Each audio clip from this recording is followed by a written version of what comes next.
Welcome back to World History.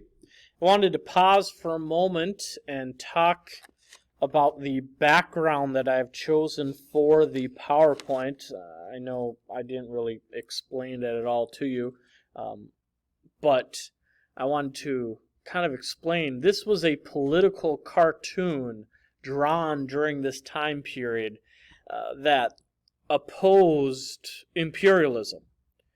They see here this octopus, and you might see under the collar the name England located there.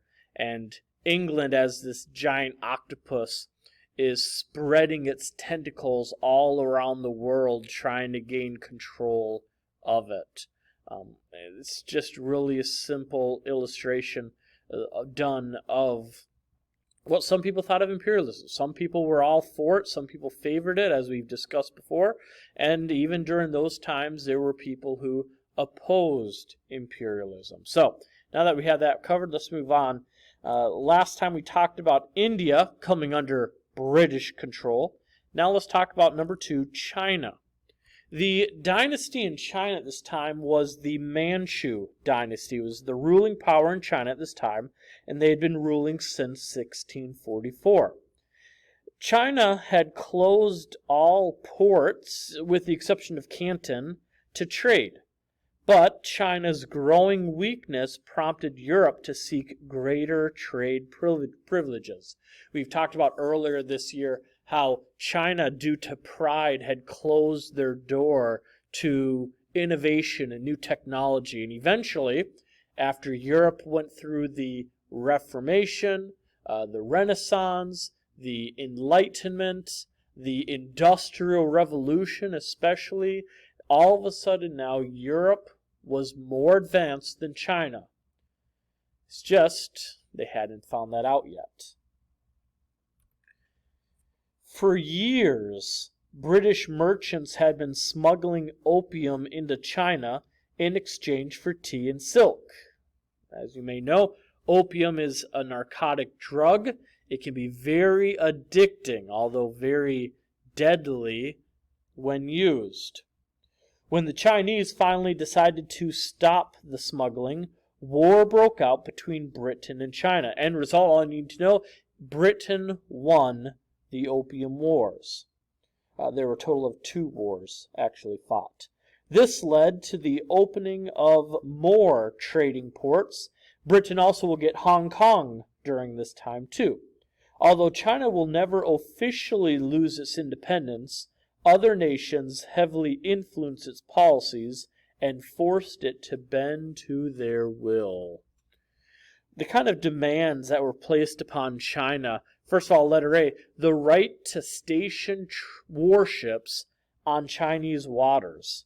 One of the big no-nos in international politics today is when other countries station their warships on a nation's waters. Well, in this case, China lost that right. Any European nation or the U.S. could station their warships on Chinese waters. Letter B, the right to extraterritoriality. That's your $100 Jeopardy word of the day.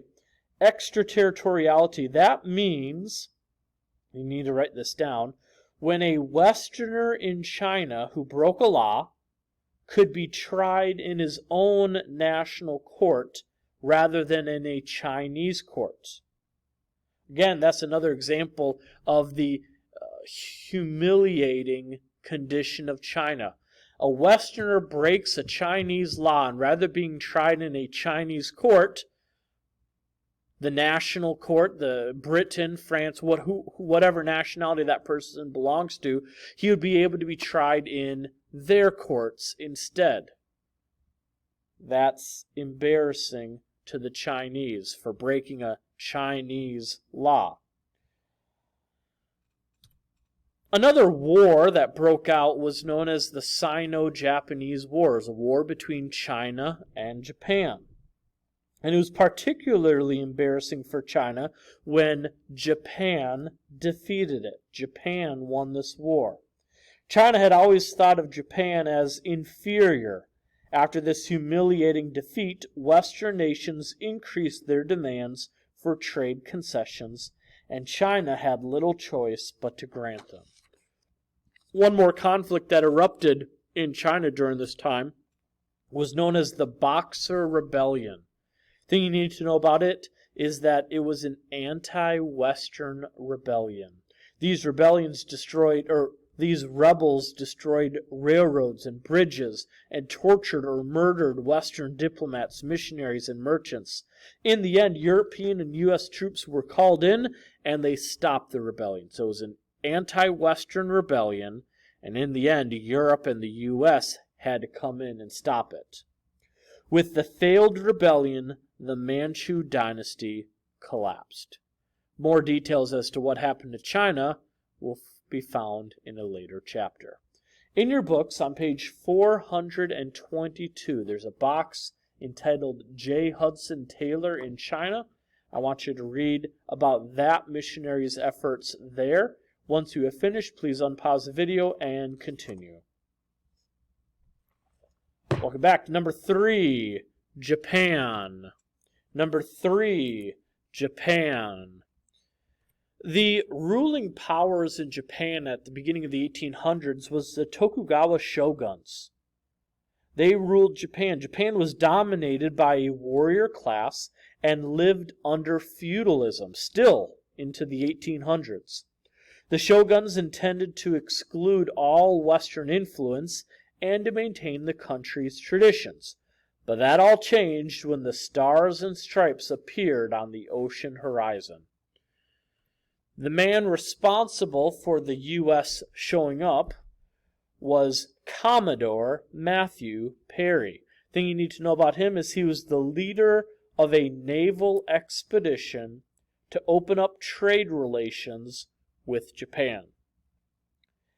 He sailed into Tokyo Bay with a small fleet of ships, and after showing off the U.S. military might, he told Japan to think about the U.S. offers and that he'd return in a year. When he did return, he had an even larger fleet. The shogun realized Japan's weak position and reluctantly agreed to open trade.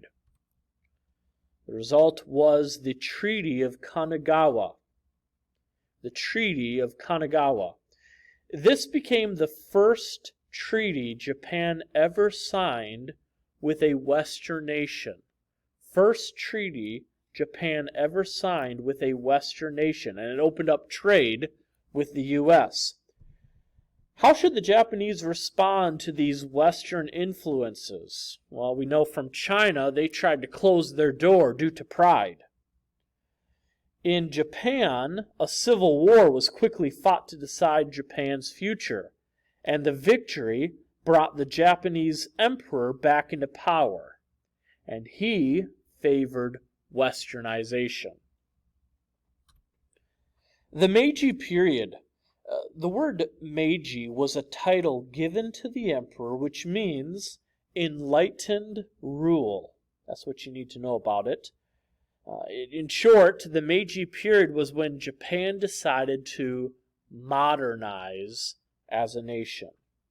As the emperor himself declared, the uncivilized customs of former years shall be abandoned. Japan will transform into a major industrial power. Japanese commissions were sent to Western nations to study their governments, industries, schools, and militaries, and to bring back the best with them to Japan. In a short amount of time, Japan became the first industrial nation in Asia. By adopting some Western ways, Japan was able to resist Western imperialism. Japan fought a couple wars as it sought to become imperialistic. We already mentioned it defeating China in the Sino-Japanese War, but Japan received the real glory in its war when it fought a European nation, Russia. It's known as the Russo-Japanese War. Now, defeating China was one thing, but no one expected a small Asian country like Japan to be able to defeat a giant European nation like Russia. However, Japan did just that and proved itself to be a major world power. Japan continued to expand into the 20th century. More information about Japan in the 20th century found in a later chapter.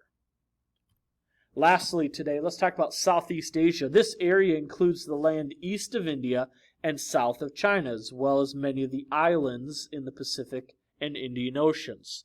You can see that on the map located in southeast area of that map. Also, if you look at page 424 in your books, it shows you a map of imperialism in the Far East as well. During the late 1800s, nearly the entire region came under European control, as you can see from both maps.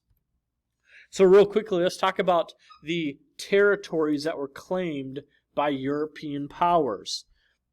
First of all, Britain gained control of Ceylon, which is modern-day Sri Lanka.